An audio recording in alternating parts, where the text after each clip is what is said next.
नाज़रीन, हाजी साहब ताज़ा ताज़ा हज करके वापस आए तो अब वो अपनी बेगम को ना ही जान कहते थे, ना ही जानू कहते थे और ना ही जाने मन कहते थे।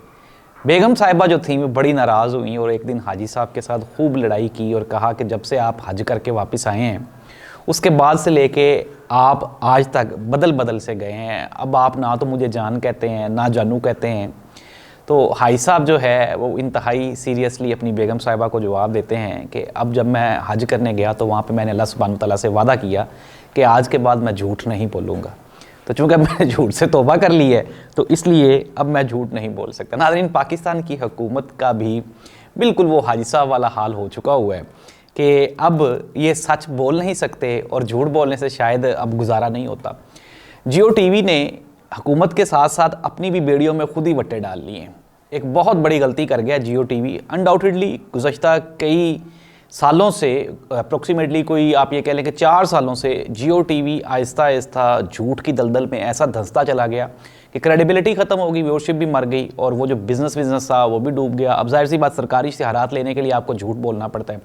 जियो टीवी ने एक इतना बड़ा झूठ बोला है कि अपने साथ साथ उन्होंने हुकूमत को भी उस झूठ में फंसा दिया है। वो झूठ क्या है? अमेरिकन हुकूमत से रिलेटेड वो झूठ है। वो क्या है उस पर हम बात करने जा रहे हैं आज के प्रोग्राम में। इंटरनेशनल दुनिया में इमरान खान के हक़ में आवाज़ उठना मज़ीद तेज़ होती जा रही है। हुकूमत के लिए कोई एंगेजमेंट की जो पॉलिसीज़ हैं वो ख़त्म होती जा रही हैं। एक और बड़ी शख्सियत ने बड़ा बयान दिया है इमरान खान के बारे में। वो शख्सियत कौन है, उसने क्या बयान दिया है, वो भी हम आज के प्रोग्राम में शामिल करेंगे। ख्वाजा आसिफ साहब, मियाँ मोहम्मद नवाज साहब के वो जो बयानिया था, मुझे क्यों निकाला, मुझे क्यों निकाला, उसी पे ही उन्होंने मियाँ नवाज साहब को आड़े हाथों लिया। ख्वाजा आसिफ साहब कहते हैं कि मेरे मुंह से तो बस जहर ही उगलता है, मैं तो ऐसी बातें ही करता हूँ। तो ये बात किस हद तक सच्ची है और नवाज शरीफ साहब को उन्होंने क्यों और किस वजह से लताड़ा है? क्या एस्टेब्लिशमेंट अब तक मियाँ नवाज शरीफ साहब का पीछा नहीं छोड़ रही या फिर अभी तक मियाँ साहब को दोबारा फिर वापस लंदन छोड़ के आएगी? इस पर भी हम बात करते हैं आज के प्रोग्राम में। सबसे पहले सबसे बड़ी खबर हुआ कुछ यूँ कि मैंने आपको कल एक खबर दी थी कि रिचर्ड ग्रैनियल, जिसको कि डोनाल्ड ट्रंप ने अपना स्पेशल एलची मुकर्रर किया है स्पेशल मिशंस का ना। अच्छा, अब जियो टीवी ने बड़ी फुर्ती दिखाई, चूँकि जाहिर सी बात है कहीं ना कहीं से फीड तो आती है जियो टीवी को।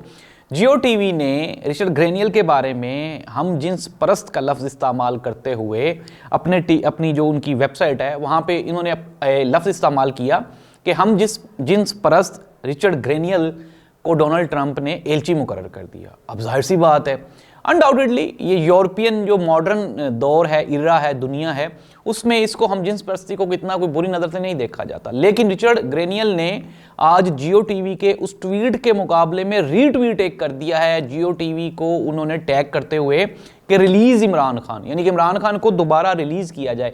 नाज़रीन, इसके अलावा ये एक मेरे पास और भी ट्वीट है, हम इसको भी शेयर करते हैं।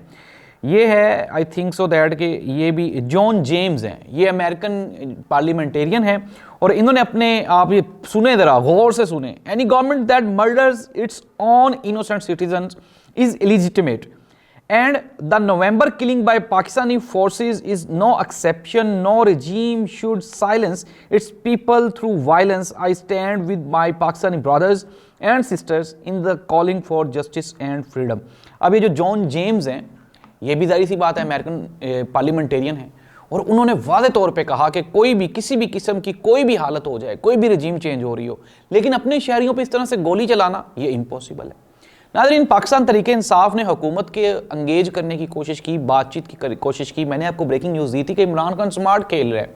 500 दिनों से जो बंदा जेल में बैठ के इतना ज़्यादा इन्फॉर्मेटिव है हर चीज़ के साथ, तो वो इस हुकूमत के साथ क्या कर रहा होगा ये आप भी जानते हैं, मैं भी जानता हूँ। हुकूमत बुरी फंस चुकी हुई है। अब हुकूमत पहले कहती थी जी कि PTI वाले बातचीत नहीं करते, ये सिर्फ और सिर्फ तसादुम की सियासत करते हैं। अब जब पाकिस्तान तहरीक इंसाफ ने हुकूमत की वो जो शिकवा था वो भी दूर कर दिया और बातचीत करने की ऑफ़र दी, अब हुकूमत को समझ नहीं आ रही। शेर मरवत ने बड़ी सी बात की, उन्होंने कहा कि ये असल में डरते हैं कि अगर बातचीत की फिर तो इनको बातें सुनना भी पड़ेंगी और बातें मानना भी पड़ेंगी, इसलिए ये अब बातचीत करते नहीं। महमूद अचकज़ई साहब ने कहा कि अगर इन्होंने चोरीशुदा मैंडेट वापस ना किया, पाकिस्तान तहरीक इंसाफ के साथ बातचीत ना की और पार्लियामेंट को अगर इन्होंने एक्टिव ना किया तो हम भी फिर वो जो है इमरान खान साहब की बॉयकॉट की तहरीक है उसमें हम लोग भी शामिल हो जाएंगे। मौलाना फजलुर रहमान साहब ने आज हुकूमत के लिए एक आखिरी वार्निंग जारी कर दी। असेंबली में खड़े होकर मौलाना फजलुर रहमान साहब ने एक तो ये कहा कि मैंडेट वापस किया जाए इमरान खान का, फिर दूसरा उन्होंने साथ ही साथ ये कहा कि ये जो मदारिस रजिस्ट्रेशन बिल है इसके ऊपर हमारे साथ डबल गेम खेली गई। पाकिस्तान पीपल्स पार्टी भी कहती है मुस्लिम लीग नून ने 26वीं यानी तरमीम में डबल गेम खेली, JUIFA भी कह रही है डबल गेम खेली। इसके अलावा जितने वो लोग जिन्होंने वोट दिए 26वीं यानी तरमीम में वो लोग भी कहते हैं डबल गेम खेली गई। इट मीन्स दैट एस्टेब्लिशमेंट की जानिब से, मैं अब आपको ये कंफर्म सोर्सेज की खबर दे रहा हूं कि एस्टेब्लिशमेंट की जानिब से जो पाकिस्तान मुस्लिम लीग नून के सर के ऊपर रखा हुआ हाथ था वो अब ऐसे बंद हो गया है। पहले खुला हुआ था, अब बंद हो गया। अब ये जो बंद होगा जाहिर सी बात ऑटोमेटिकली इसने ऊपर हट जाना है। जब जूं ही ये हाथ हटेगा तो मैं आपको ये दोबारा फिर बता रहा हूं कि नून लीग वाले ना ही तो इस मुल्क में रहेंगे, और जाहिर सी बात है जब हुकूमत ही नहीं बचती तो नून लीग का तो वैसे भी ये वतीरा रहा है कि वो तभी हुकूमत में रहते, तभी मुल्क में रहते हैं जब वो हुकूमत में होते हैं। जब हुकूमत में नहीं होते तो मुल्क में नहीं रहते। ख्वाजा आसिफ साहब ने कहा KPK की हुकूमत को, अली अमीन गंडापुर को मुखातिब करते हुए कहा, उन्होंने कहा जी कि अली अमीन गंडापुर बहुत जल्द आपको ये कहते हुए दिखाई देंगे मुझे क्यों निकाला, मुझे क्यों निकाला। ये जो मुझे क्यों निकाला वाला बयानिया ये मियां नवाज शरीफ साहब का था। ख्वाजा आसिफ साहब भी दरवेश आदमी है, भूल जाते हैं कि कौन सी बात कहाँ पे करनी और कैसे नहीं करनी। और मेरे ख्वाजा साहब ये जो बयानिया है ये आपके पीरो मुर्शिद जनाब मोहतरम मियां मोहम्मद नवाज शरीफ साहब का है कि मुझे क्यों निकाला। ये तो आपका नारा है। पाकिस्तान तरीके इंसाफ ने तो तब असम्बलियां छोड़ दी थी जब उनके पास 2 सूबों की हुकूमत थी और आपने उनके खिलाफ अदम एतमाद करके मरकज में आए थे, फिर आपने इलेक्शंस करवाने थे, नहीं करवाए गए। नाज़रीन, जस्टिस मंसूर अली शाह साहब यूनिवर्सिटीज़ में भी जा रहे हैं, लेक्चर्स भी दे रहे हैं। जस्टिस ज़िया अफरीदी साहब भी नज़र नहीं आते, जस्टिस अमीनुद्दीन साहब भी नज़र नहीं आते। पाकिस्तान में आइनी फुकदान के साथ साथ अदालती बहरान भी वो पीक पर है। नाज़रीन, एस्टेब्लिशमेंट को कम अज़ कम ये पता चल गया है कि पाकिस्तान तरीके इंसाफ ना ही तो आप इनके सपोर्टर्स को बहरे अरब में गरक कर सकते हैं और ना ही आप इनको कोहे हमालिया के पीछे धकेल सकते हैं। इट मीन्स दैट कि आपको ये अब जान लेना चाहिए, रियलाइज़ कर लेना चाहिए कि पाकिस्तान तरीके इंसाफ इस मुल्क की सबसे बड़ी सियासी जमात है। इमरान खान पाकिस्तान का सबसे बड़ा सियासतदान है। मैं कोई नहीं कह रहा कि रूहानी पेशवा है, कोई वली है, नहीं, लेकिन ये है कि ये कम अज़ कम 20 करोड़ पाकिस्तानियों के दिलों में ये धड़कन बन के धड़कता है ये इमरान खान। आप इसको नहीं निकाल सकते। 2 साल तो जेल में रख के आपने देख लिया, चलें मज़ीद फर्दर एक्सपेरिमेंटल प्रोसेस के तौर पे 6 महीने साल और भी रख के देख लें। वो वहाँ से अमेरिका वाले भी आ रहे हैं और वहाँ आपको यहाँ से लोकल जो आपकी इंतज़ामिया है वो भी आपके ऊपर चढ़ी हुई है। मुस्लिम लीग नून के पास मैंडेट ही नहीं है, ये हुकूमत ख़त्म होनी ही होनी है। इमरान खान ने बाहर आना ही आना है।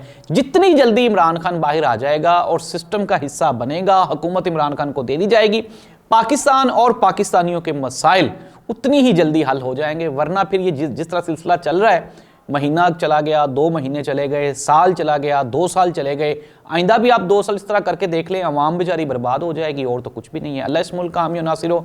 अल्लाह हाफिज़।